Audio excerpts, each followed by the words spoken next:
speaker, editor Scott Dunbier.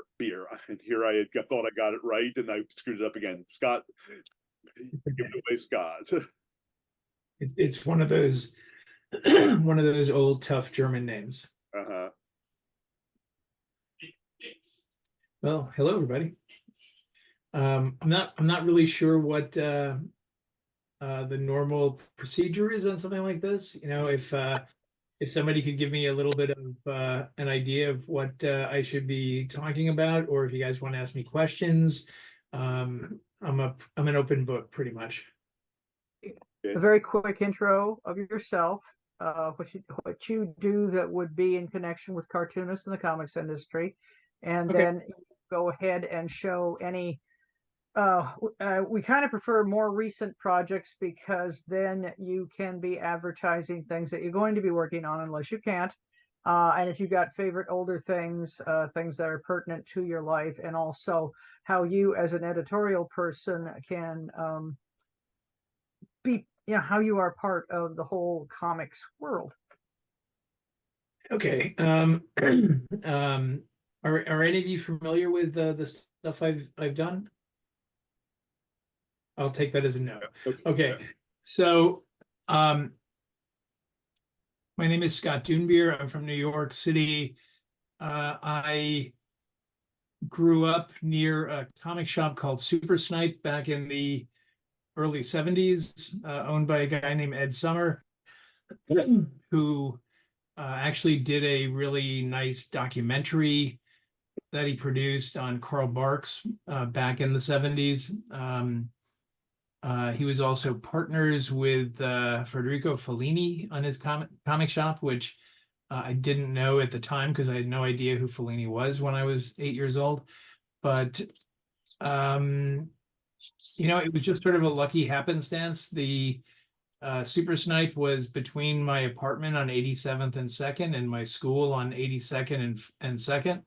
And so I would just go to the shop every day, and I became anyway. So Super Snipe had an art gallery, and so that's where I first discovered original art. When I was a teenager, I started selling comic books. I worked in a comic shop when I was 15, 16 years old. I eventually stopped selling comics because A, they were too heavy, and B, I was more interested in original art. So I became an art dealer back in the early 80s when I was 19. And then I was an art dealer into the mid 90s. I used to represent I would buy and sell classic comic art, anything from Jack Kirby and Will Eisner to, Frank Frazetta to, whomever, John Byrne. I used to represent a number of artists, including Mike Mignola, Brian Boland, Simon Bisley, a bunch of different people. In the mid 90s, after being offered a job at Jim Lee's company, Wildstorm, which was then a part of Image Comics, he offered me several jobs, and I kept on turning him down because he would never tell me exactly what I would do.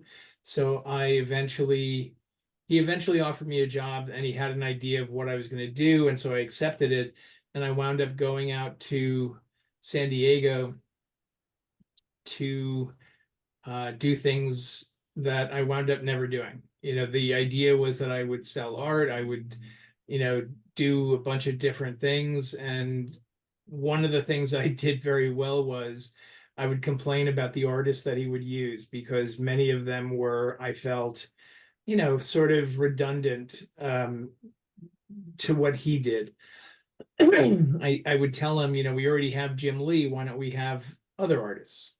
And so I became a special projects editor, and then somehow, remarkably, insanely, he made me editor-in-chief at Wildstorm in 1996. And I wound up bringing in a lot of things I'm very proud of. I brought in the Alan Moore line of America's Best Comics. I brought in a book called Planetary. Sam Keith did a number of things for me, including Zero Girl and Four Women. I'm especially proud of Four Women. I did the Cliffhanger line. And then in 2007, I was fired by DC, which wound up being the best thing that could have happened to me because I'm not a corporate person at all. And so I wound up having a 10-month paid vacation because I had a contract, and according to the DC legal department, I didn't actually do anything that warranted being fired. And then I literally, the day of my last day at DC was March 31st, and then 2008, and then in 2008, April 1st, the next day, I started at IDW Publishing. My friend Ted Adams had started that company. We knew each other at Wildstorm. He left when DC bought us in 1998 or 1999. I'm not sure when exactly he left.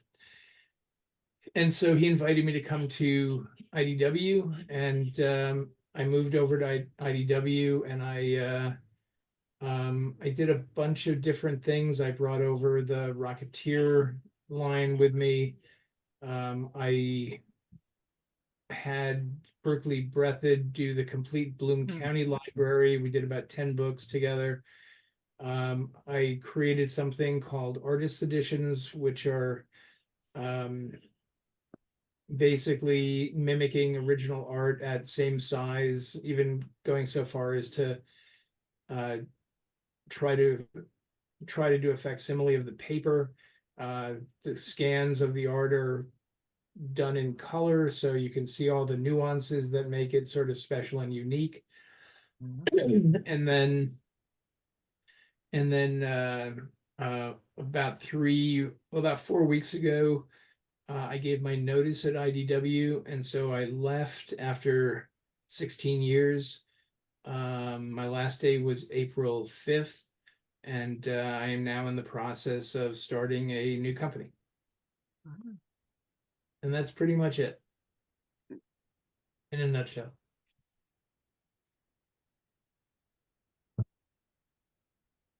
You were earlier showing some work that you were allowed to show us, Sure. that you had worked with or had scans of, and you might be able to show us what you had been in particular projects. Well, let me ask you, is anyone here a Neil Adams fan? Yeah. If you're not, then I won't bother showing you this. Just remind us of what he did. I mean, if we didn't, we might know who he is. I mean, Definitely know, but yeah. Well, Neil Adams, to my mind, it was the most influential artist of the last 50 years. You know, he is basically, to me, as influential as Kirby was in the 30s and 40s and 50s and 60s. No one will ever be as important to the world of comics as Jack Kirby. It's just not, nobody will. Jack Kirby, if Jack Kirby wouldn't have been born, comics would not exist in the format even close to what it is today. He basically created everything. I think. Neil Adams, in his way, is so important to the comics from the late 60s onward, because not only did he sort of reinvigorate Batman, but he also did the superheroes. He did the Green Lantern, Green Arrow series that was socially relevant. He also, honestly, you can trace his influence to many current cartoonists, including Jim Lee, including Todd McFarlane, including everybody pretty much. I mean, Kevin Nolan, Jim Lee is highly influenced by Kevin Nolan, and Kevin Nolan was highly influenced by Neil Adams, and Bill Sienkiewicz was completely influenced by Neil Adams. So anyway, one of the books that I have that'll be finishing up is a Neil Adams Artist Edition. And so I have a number of scans I'll probably go through them pretty quickly. Let me just hang on a minute.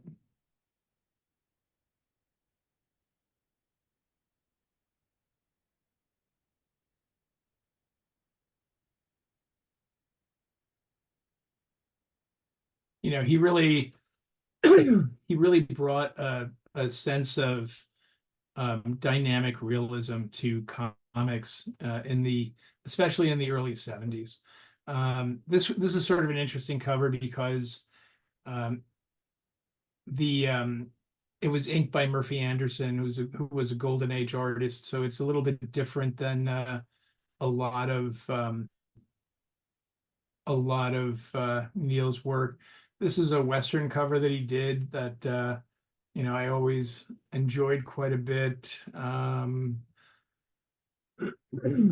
Let's see. Oh, okay. He's also well known for creating a character called Ra's al Ghul, that was featured in a bunch of different Batman movies with Denny O'Neil. This is the cover of a treasury that Neil did. So this is actually going to be a fold out in the book. There's also the inks. So these were published as a single image. I'm going to run them in the artist edition as as two double page spreads facing each other.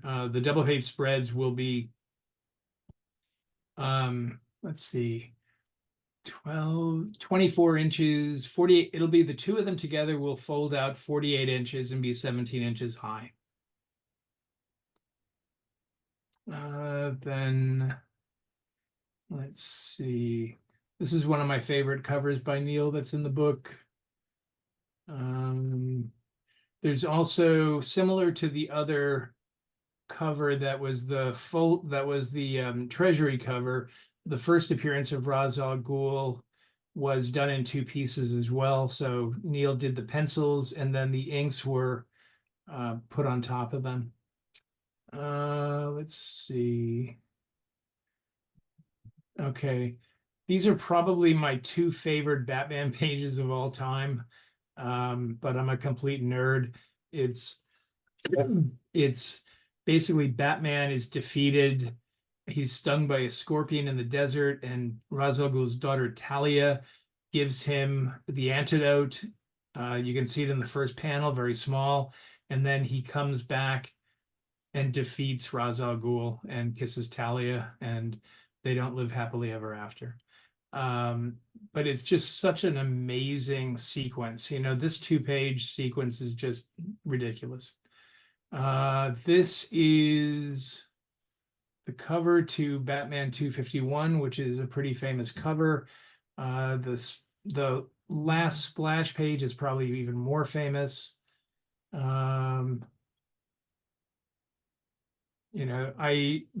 image has been used on a million sheets and pillowcases and cups. This is an interesting cover because I don't know if you guys remember, in the 1970s, DC Comics put out a bunch of 100-page giants.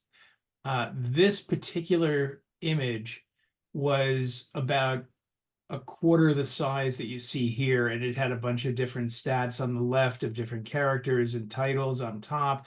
So it was never really seen, but it'll be published here for the first time at full size. Just a nice pencil drawing I like. One thing I really like is Neil did a series called Dead Man in Strange Adventures. Actually, before I get to that, I'll show you. Here's an example of a couple of just really gorgeous pages that Neil inked himself. He, to my mind, I love Neil Adams' art. He was my favorite artist when I was, 13 years old. His inking is just phenomenally good to me. Just beautiful, beautiful stuff. And then, excuse me. Pardon me. This sequence here came from the Billy Ireland Museum in Ohio. It is probably the most famous two-page sequence of Green Lantern, Green Arrow. You know, it really kind of sums up the entire series. You know, you see the old gentleman talking about how he's done considerable for the purple skins and the blue skins, but he hasn't done anything for the black skins. You know, it really was a tremendous, it had a big impact on me as a kid. This is the cover of the first issue. This is over here. One of the most famous covers in the run, the one that really caused a lot of uproar because basically Green Lantern's ward is a junkie. And I always thought Speedy was the perfect name for a junkie. Now here's something interesting, at least to me. There's a funny story. Green Lantern 87 had two stories in it, a Green Lantern story at the front and a Green Arrow story at the back. The Green Arrow story at the back was written by a writer by the name of Elliot S. Magan. And this was the first story that he ever wrote. It's called What Can One Man Do? Besides being just a really great comic book story that really has a lot of emotional impact, he wrote this story on spec, by the way. It was for a college paper that he did, and then he submitted it to the editor, Julie Schwartz. Neil Adams had penciled and Dick Giordano had inked 6 out of the 13 pages. And when he was going to the office to turn in the final 7 pages, he fell asleep on the subway and he left his portfolio on the subway. So all the pages, all the last 7 pages were lost and they've never turned up. So Neil had to redraw the entire 7 pages from that, well, not just from that sequence, because it was this page and then it was 5 more later on.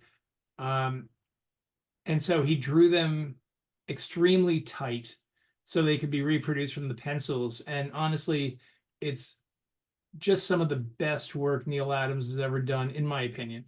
I mean, this, you know, this is all in pencil. It's just remarkable stuff. And the story is so powerful. It's about Green Arrow winding up in the middle of a riot in the equivalent of Star City's Harlem. And this young boy is shot. And Green Arrow picks him up. And he takes him to an ambulance. And he goes to the hospital. And you can see the surgeon on the bottom.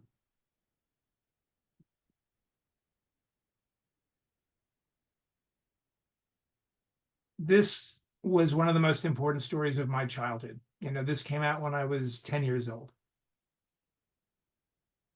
That same issue had a cover because that issue had a new Green Lantern who was black, named John Stewart.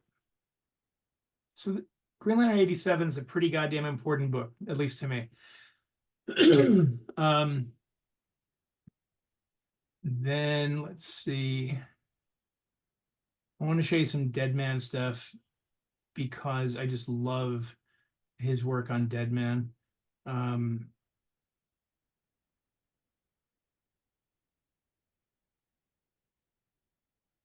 Just beautiful stuff.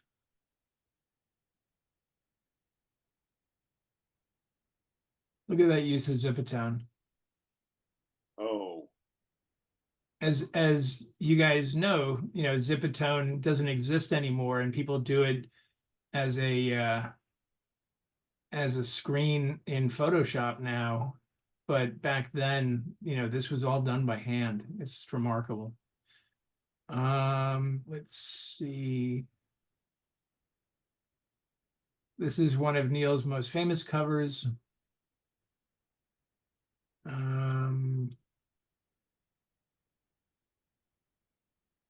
And then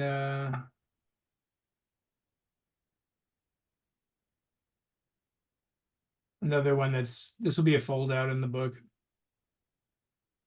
But anyway, there you go. That's a preview of some of the stuff that'll be in the Neil Adams DC Legends Artist Edition. Neil passed away last year, and it was a very emotional thing for me. I called up his daughter, Chris Adams, Christine, and we had a long cry fest on the phone together. But anyway, so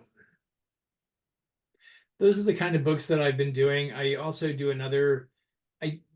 I did a series of books called Parker with Darwin Cook, who passed away also, sadly, God,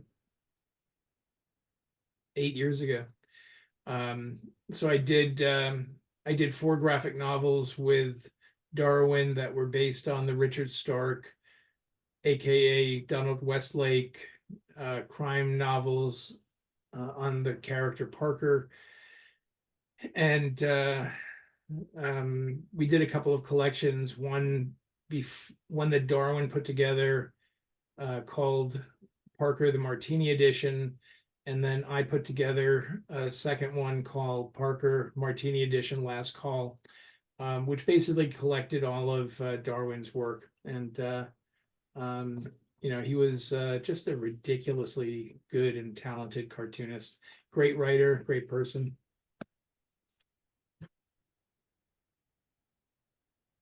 Yeah, I always loved his stuff. I mean, I can only imagine just how much research he did for doing those period pieces, which he was extremely good at. Yeah, he was basically, that was his favorite era. He's well known, probably most well known for doing a series called Justice League New Frontier, which was sort of a retelling of the origin of the Justice League, almost in a the Right Stuff kind of feel. It was like a Chuck Yeager homage, basically, and beautiful stuff. He also did a great series that I was lucky enough to edit of Will Eisner's Spirit. That he just he nailed everything that he did. Mm-hmm. Yeah, I don't know. That was quite fascinating to see. I'm scared. Sorry, go ahead, Bill.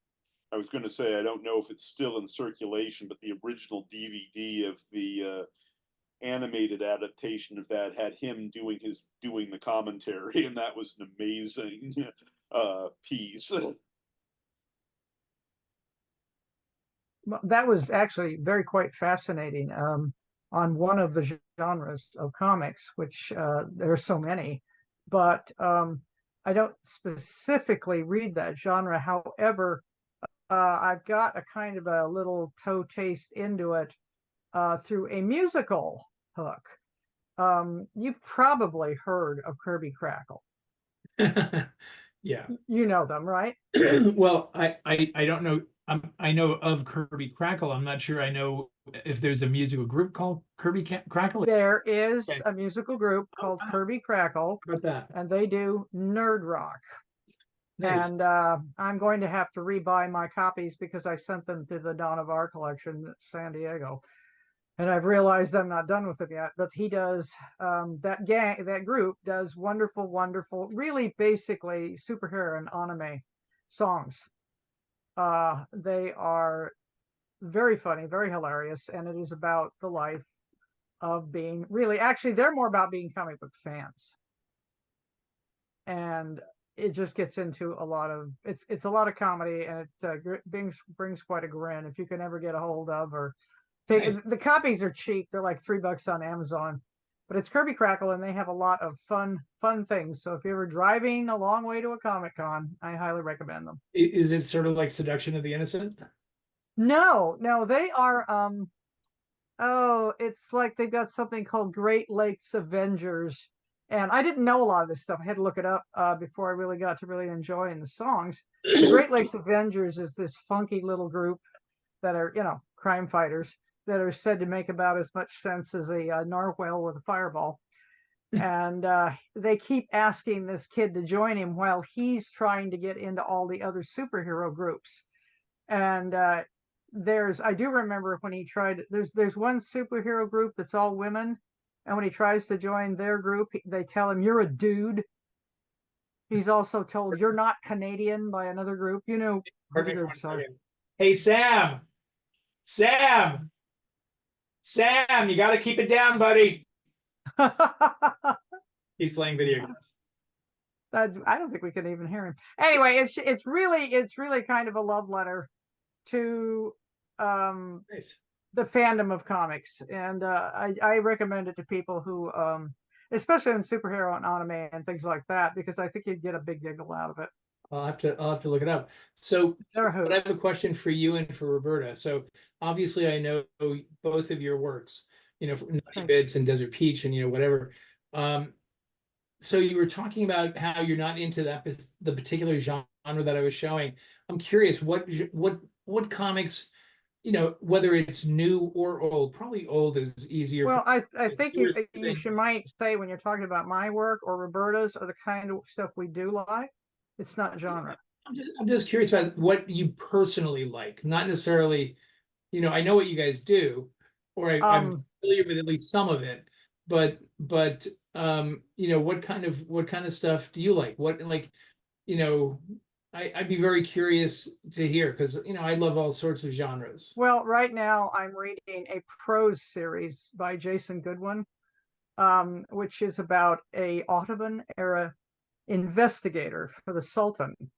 And unfortunately, the author had a bit of a problem in that in the Ottoman Empire, and of course in any strictly Muslim society, men cannot interact fully with the entire society. There's a lot of stricture on men going anywhere. So in order to have his main character, Yashim, able to go anywhere, even into the Sultan's harem, he has to make him a eunuch. So he's a eunuch investigator, and because he couldn't go anywhere and nobody else was allowed.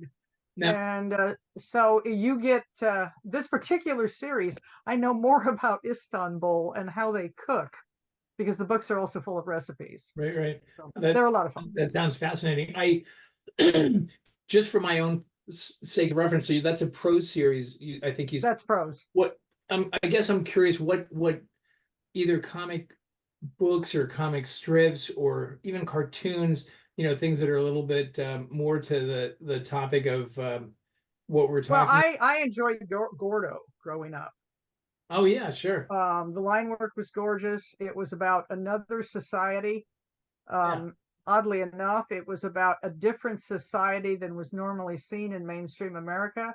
It was about a normal life south of the border. And had some quite hilarious things going on, like a bunch of rats getting a python drunk. So I love things like that.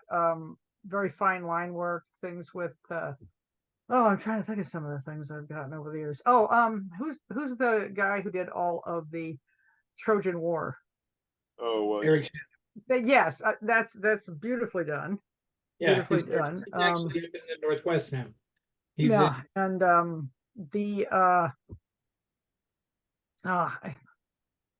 I'm thinking of people's nicknames and things right now.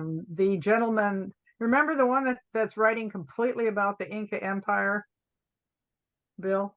Oh, you mean the Aztecs? The Aztecs, right? That particular series. Which is it out yet, or are they still working on that? I thought he was doing it online and just yeah. What's the name of the cartoonist? Paul Galassi, is it? Or no, it's Paul Guinan. Yeah, Paul Guinan. And is it Anita? Yeah, Anita. Yeah, she's both of them do some gorgeous work, and it's hard to kind of pin down the kind of things we read, because they're all over the map. Sure. Especially the stuff that's extremely original. Yeah. Anyway, I've read all kinds. Actually, I read superhero comics back in the Jack Kirby and John Severin and Kurt Swan and the 60s and early 70s. So that's the era I'm familiar with. And You're just such great such great oh yeah, and I mean John Severin was just a master. yeah, just amazing. Joe Kubert. I mean, I had a bunch of Enemy Ace comics, and I mean, just Okay, I had three of those. I Okay, had three good. of the Enemy Ace, although I bought them for the airplane drawings. Mhm. Well, The airplanes are gorgeous. Joe Kubert was truly one of the greatest cartoonists ever. I mean, I've been very lucky. I've done 3 artist editions of Kubert's work, including Enemy, also Tarzan. That's my personal sweet spot. The Joe Kubert Tarzan. It was 1972. I was 9 years old. I mean, my favorite comics were when I was 9 years old, which was Tarzan, Commandy, and a year or two later, Manhunter by Walter Simonson and Archie Goodwin. That is a wonderful short story. I consider it almost a novella. It's as far as how it is. That is it. I think that's one of Simonson's best works. The page composition is amazing. Yeah, actually, it's funny because I was the editor of a book called Ragnarok that Walter did at IDW, and Walter's wife, Louise Simonson, who's a writer and an editor and a a legend, as well as Walter. They know me. Walter and Wheezy know me as being such a huge fan of Manhunter, but I remember I saw Walter and Wheezy a couple of years ago, and I was with her and a woman by the name of Jean Scrocco, who is married to Greg Hildebrandt, and she runs the Hildebrandt business. And we were having dinner, and we were talking about how beautiful Walter's work was while he was doing Ragnarok.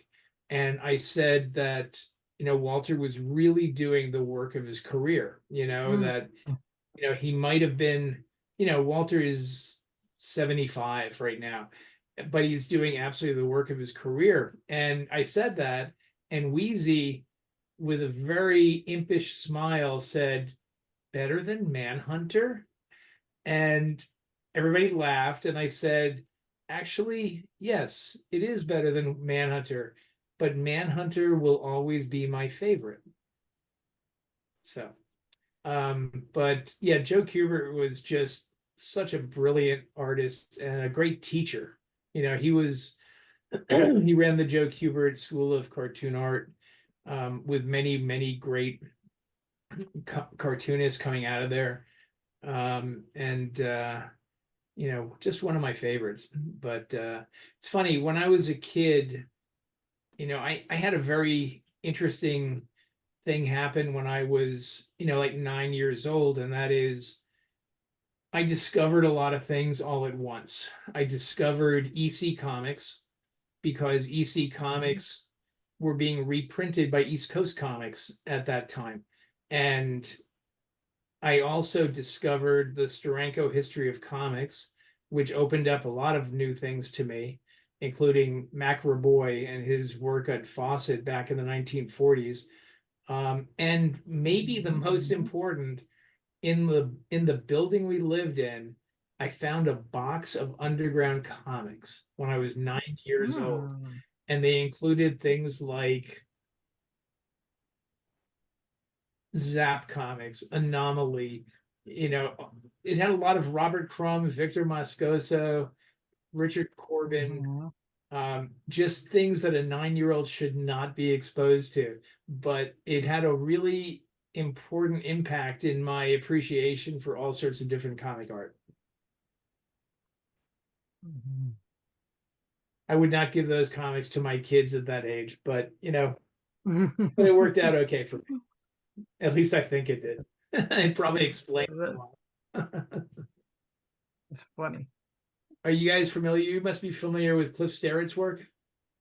Oh, Who? No. Sterrett, he was a newspaper cartoonist in the 50s. He did Napoleon. oh, No. I have to look Didn't it get up. that distribution. That was like just brilliant, brilliant stuff. That's some of the stuff that I discovered when I was 9.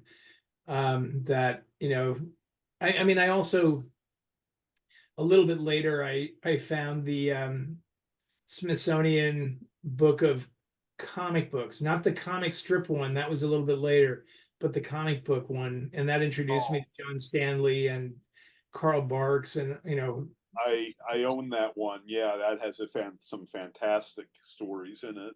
it's a great book. Yeah, because it has, as far as EC, it has Master Race in it. And I've actually done 7 artist editions of EC comics, including I've done full-size color scans of Master Race and Flying Mhm. Machine. You know, Kriegstein's another one that just an amazing talent. yeah, and another one that doesn't get enough. Oh, the one the one I really like in that collection, Jingle Jangle Tales. I don't think I've seen that artist in anything else. What's his name Oh, or her name? just a second. Mhm. I'm also a big fan of Archie comics, actually, of Dan DeCarlo and Lucy. You know, both of them, they're my 2 favorites from that period. Bob Montana was great, but you know, the stuff that I loved is always going to be the like 1950s and 60s DeCarlo and Lucy. I'm kind of an oddball in that I've produced successful comic series, but I never really read them. I had Yeah. certain things I did like, but I wasn't a complete follower of known series and things. Like I say, I like Gordo. I think I like all the comic strips that show up in the paper. I read them once in a while. Andy Cap, anything like that show up were enjoyable, but not a specific heavy duty follower, which is I just completely. So I know it looks like I've probably read a lot of comic books, but I really haven't. Although what happens is people send me their books, and then I have fun reading them, and then they go on to I send them to San Diego State University, where there's a Dawn of Our collection in the special collections, and that's growing. So they have a completely bigger series. And I will tell you one series I really get a big kick out of. It's a quote underground by Pete Sickman Garner, and it's called Hey Mister. I haven't heard And of it's hilarious. I don't know if you like it or not, but it's quite hilarious, quite cynical. And my favorite line, of course, in the series is "No good can come of this." it. It constantly shows up. And Diana Sasa is a German cartoonist. She's French now. She was originally German. That she's oddly enough, I do remember this. You might have seen my Stintz work, right? Which is Yeah. with the Centaur. Yeah. And then, of course, I have the German effect. But I remember as a child being told that this is just weird. This stuff is odd. And I finally got angry and said, someday they'll find a girl doing the same thing, and she'll live in Switzerland, and her name is Diana Sasa. It's Nice. years later.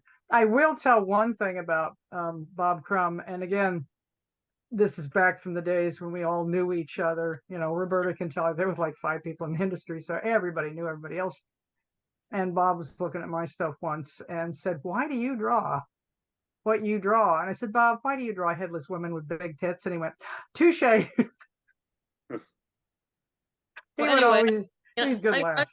grew up with comic books. I mean, my Yeah. dad was a duck artist, so we got Yeah. like heaps and heaps of Gold Key comics when I was in my single. I mean, I've got all this stuff now. I've got like boxes of 1970s and 80s Gold Key comics nobody wants. I mean, I'm trying to figure out what to do with all this crap. But anyway, yeah. Problem is, like a lot of the artists didn't get credit. Like, you know, I read all the Gold Key Yeah. Tarzans and Turoks and well, Robot Fighter, Russ Heath, he got credit for some reason they let him sign his work. Russ Manning. Didn't get to, or Russ Manning, sorry, yeah. Yeah. I've still got some of my old Robot Fighters too. I mean, I love those books. those were a hoot. Yeah. Sorry. Yeah. But actually, I've got tons. I've read tons of comics. So you said your dad was a duck artist? Oh yeah, Bob Gregory. Yeah. Oh yeah, he wrote. He actually wrote stories that Carl Barks illustrated, and Really? one of his stories got credited to Carl Barks because this is just a funny aside. Like once my mom passed away, I was trying to go through all the stuff he left behind. I found boxes of like invoices, and I wrote a couple of, there's Fantagraphics is doing that series of like Carl Barks reprints, and they sent me I wrote a few essays for those that maybe a year and a half ago, and they sent me one where they said the Master Glasser was like a classic Carl Barks story, and I'm going, I've got my dad's invoice for the script for the Master Glasser. I mean, I'm sure Carl acted out his magic on any script he got a hold of, but that was kind of fun. But oh yeah, he let's see, I think through the 70s he was the artist and penciler for Daisy and Donald, and he also did a lot of work for overseas also. I mean, for the overseas markets. So a lot of his stuff, but he only recently posthumously ever really got credit for what he did. But yeah, if you look him up, Bob Gregory, I've got, I think, Woody Woodpecker comics he wrote. I mean, he wrote the Aristocats. I mean, he was pretty active. So we had comics all over the place. And I remember helping him write some dialogue for some Daisy stories, like when I was in high school. It'd be funnier if he said that. So that was kind of fun also. That's really cool. Have you been approaching anybody to take these collections?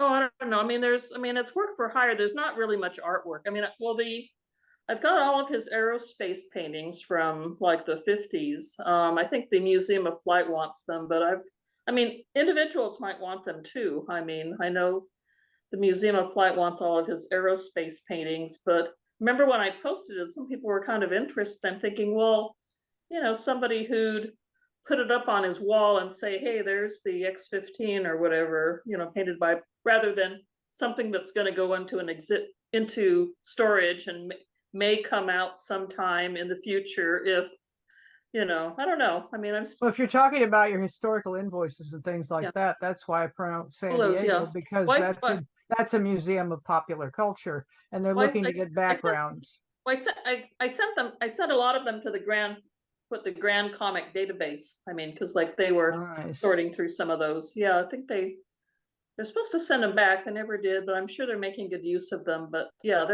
getting them scanned. I'm in the process of moving. I've got so much crap I've got to figure out what to do with. But right now they've got to the next 2 months I've just got to get that condo cleaned out and on the market before I go broke. So that's, probably move a lot of stuff here and then sort it later. Do you guys know Karen Green? Who? Karen Green? Oh yeah. Columbia. Yeah, she might be a good person to send stuff to also. Sure. She's she's fantastic. Mm-hmm. By the way, have you guys seen there are a couple of really talented women cartoonists who've done some really nice graphic novels in the last few years. One is named Emile Ferris. Do you know Emile? Yeah. Oh yeah, my favorite thing is Monsters or whatever. Yeah. Oh, exactly. That's and then there's another one. There's another woman who did. Her name is Sarah Meyer. Sarah did a graphic novel called Monstrous, which kind of funny, similar title. Sounds familiar. Yeah, it's this wonderful fantasy. It's this absolutely amazingly drawn fantasy comic. It has some amazing world building. Yeah. No, that one sounds familiar. I can't keep up. I mean, there is just so much. There is so much. It's mind-boggling. I remember when all the women cartoonists would fit into women's comics back in the 70s. Yeah, because as far as That's where my brain still is sometimes. It was amazing. It was a shame too. she died almost last year as well, but I recently read all of the original Metamorpho comics by and now I'm Ramona Fradon. yeah, oh, it's her stuff is amazing. It's sort of had this wonderful 60s mod style that was just almost made it a it was almost like she was only doing the absolute minimum she had to of the superhero genre, and then doing her own stuff for the rest of that title. It was just gorgeously done. Oh, how can we not mention Carla Speed McNeil? Oh yeah. I mean, just, of course. She's amazing. Mm. Oh, and the Takes a while for the brain to warm up. Oh, and the cartoonist I was trying to remember in the Smithsonian collection was George Carlson. Oh, right. Okay. Yeah. I mean, it's technically a kid's comic, but that sort of this wonderful level of, he has this almost timeless surrealism in those stories. Mm. You know, you could almost say the same thing about, Bugs Bunny cartoons. Yes. They're just surreal and beautiful and work on several different levels. Mm-hmm. Beautiful stuff. Yeah. And even professional opera singers will tell you that when the right music comes up, the lyrics immediately are "kill the rabbit." Yes. Of course. Automatically. Of course. Which I think is where a lot of us got introduced to classical music. Oh, definitely. Matter of fact, by sheer coincidence, I picked up that artist's book, and I always get him mixed up with Michael Maltese. Oh, dang. Who was the writer of most of the Bugs cartoons. Mm-hmm. Now Yeah, like That's... I used to work backstage at the Seattle Opera years ago, and when they put on the ring cycle, all the dressing rooms, like they had little pictures from Bugs Bunny in drag, as a Valkyrie. They really went along with it. I mean, every person had a different, like Nice. Bugs Bunny, and like little scenes from what's opera doc on their dressing room doors. So they real opera people, they appreciate it too. They appreciate the early introduction to opera. yeah, I mean, really enjoy that. Yeah, between that and the Figaro parody, that's sort of Oh God, can you get any better than that? That thing is, I think more than comics is animation is what I remember. And we had a very strange animated channel when I was a kid and came out of Seattle. I think it was Como. And you'd have untranslated French and Czechoslovakian cartoons, and they were glorious and they were beautifully illustrated. I think Roberta can remember some Russian ones. Yeah. And they didn't translate them, but you could see what was going on, and the artwork was amazing. There was a lot of the Eastern European ones. I'm sure I'm sure I've seen some Czech stuff, but I recently watched some of those Soviet features. One of them was the Snow Queen, and there was another one. The Humpback Horse is on. You can find the original one on YouTube. Yeah, there's a 1947 version, I think, which is the one I saw, and then I think there's a later one that's not as good. But yeah, if you dig around, you can find that translated. That was one I definitely remember seeing. Yeah, but I do remember a short French cartoon that had us absolutely terrified until we realized, and you were finally focused on it, that the thing that was crawling up to get this terrified man was a kitten in a sock. Yeah, but the Snow Queen is one of the, for its time, one of the best feature length cartoons. Quite beautiful.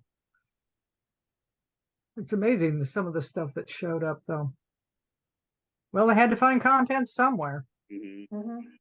Yeah, there was a channel. There was a channel back home in Providence, Rhode Island, that would eventually become the Fox affiliate, but they Mm.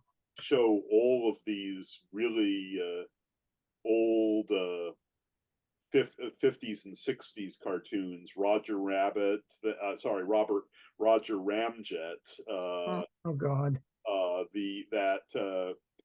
I don't know, that Hercules cartoon, and tons of other ones. Space Ghost. Yeah. You remember those idiot cartoons and the only thing that was moving was their mouths? Yeah. Oh, yeah. this- Much that- cargo. Yeah. Oh God, they were awful, weren't they? Yeah. This channel did them as well. Yeah, those were truly awful. You know, I think that the only reason people remember those is because of Pulp Fiction. I mean, I remembered them, having watched them back in the day, but yeah. Hmm. Yep, on TV. Yeah. You know, it's I funny. think. Wait. Oh, go ahead. Sorry. I was just gonna say, you know, some of the ones that I really remember from that period when I was, you know, a kid, I really enjoyed Astro Boy, and maybe a little bit later Speed Racer and Kimba. Mhm. Liked Davy and Goliath. I mean, I'm not religious in any way, but I really enjoyed Davy and Goliath, and because not only it didn't hit you over the head with forced religion, it really, you know, but it did sort of have suggested, I don't know, decent moral content, if I could say that. But it wasn't religious. You know, I almost the way Family Circus to me was, Mm. you know, really it was about people more than about religion in a way. But Yeah. anyway. I think we all liked the dog. Hmm. Oh, and Dave and Goliath, sure. Yeah, we liked the dog. That was great. And Gumby was great too. Oh yeah. Oh, and that reminds me, if anybody gets a chance to see it, there is an animation that was specifically made to look like Gumby because they didn't have a lot of money. And it was animated for $5,000, but they got people on it like Patrick Warburton and Meryl Streep, and it's called Hoodwinked. Hmm. And it's hilarious. Okay, I'll have to check that out. You'll have to, it's amazingly funny. It's got this funny little twisted plot on it. But it's what happened when all the fairy tale characters in Little Red Riding Hood get together and try to solve what might have been a murder mystery. That's fun. You know, another thing I really liked was Thunderbirds. You know, that was such a great show. And actually, Jerry Anderson did some really great stuff, and he did some really terrible stuff. He did a show called Space Precinct in the 80s that was just the worst show ever. But he also did UFO, which was live action. It was just fantastic, you know, wonderful stuff. But anyway. Hey, just a quick question. Generally, how long does this meeting go on?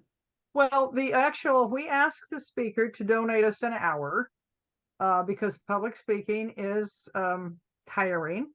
And usually on a Saturday, after about an hour and a half, maybe, people usually go off to other Saturday activities. So actually, I probably should get off on some of the things that I need to do tonight. But I've enjoyed the talk, for Definitely. sure, a lot. And there is also our drink and draw on Thursday, where we can all get into just about anything we want to talk about and visit and show off anything we're doing. And it's like the old drink and draws, except we do it with a Zoom. Right. Okay, well, I'll see if I can make it on Thursday. Yes, I'll have the link. I'll have the link by then, and otherwise, thank you so much for a great chat. I apologize for the Thank you. ringer, and I definitely regret pressing the wrong button for one of the people. I hope. I don't know how anybody keeps these straight. It's okay. It's all right. Don't Well, worry. at least we didn't have naked dancers in a bathtub full of ice Yeah. this time. Yeah. The worst thing he did, I don't think anybody else saw. So yeah. Well, thank you. I don't know why they target us. It's like, who the hell are we? Oh, Yeah. Well, anyway, Donna, it was a pleasure to see you again. Roberta, very nice to meet you, and I'll look up your dad. That sounds really interesting to me. And Bill, thank you. And Jessica, I haven't seen you, but hello. All right, then thank you very much for inviting me. I appreciate it. Okay. Thank you very much for speaking. Thank you, and everybody. I hope everybody has a good evening. You You too. too. Thanks a whole lot for the great job, Bill. Okay, no problem. Bye. Bye.